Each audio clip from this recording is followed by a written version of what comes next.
Saat pra-kemerdekaan, Kesultanan Buton merupakan negara yang berdaulat dan sudah diperintah oleh 38 sultan. Pengangkatan sultan bukan diwariskan, namun dipilih oleh Dewan Penguasa Adat Buton. Majelis Adat Kerajaan Nusantara menghadiri upacara sakral pengangkatan Sultan Buton.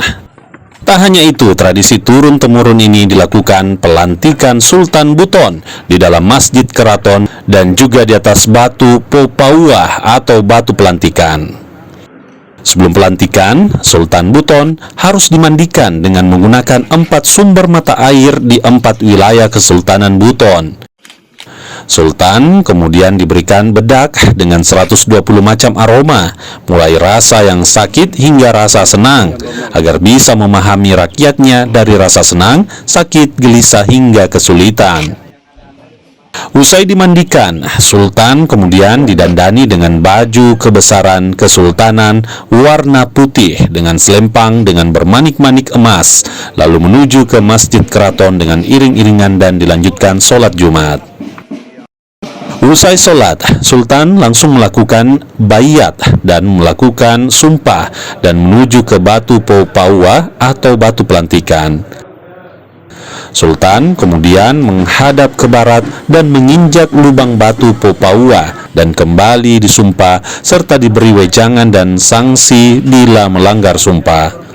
Sementara itu, Rawawoti Yani WSS, Sekjen MAKN Pengageng Kesultanan Sumeneb, mengatakan penobatan Sultan Buton ke-41 ini tetap menjaga adat budayanya.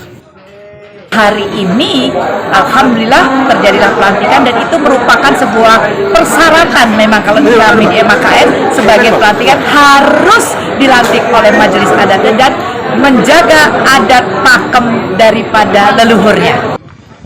Arif Tasila, Bontona Peropa Lembaga Adat Kesultanan Buton, mengatakan Sultan awalnya dimandikan dan diberikan bedak dengan tujuan agar hati dan rohani Sultan dibersihkan dahulu serta sumpah Sultan. Karena mereka itu adalah pemandian tokoh-tokoh agama kita, orang-orang disakralkan pada masa lalu. Makanya diharapkan ada sultannya kan begitu ya. Lantas selesai itu di sini tadi. Di sini didahului dengan memandikan pakai air biasa. Dalam arti kita doakan. Untuk apa? Memandikan itu membersihkan.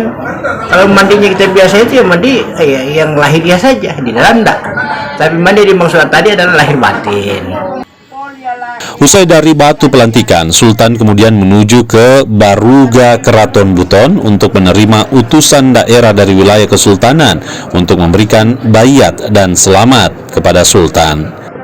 Dalam pelantikan Sultan Buton juga dihadiri dari berbagai utusan Raja-Raja Nusantara dan Ketua Umum Majelis Adat Kerajaan Nusantara atau MAKN, serta pemerintah daerah Sulawesi Tenggara. Devrianto Geneke, Kompas TV Bau-Bau, Sulawesi Tenggara.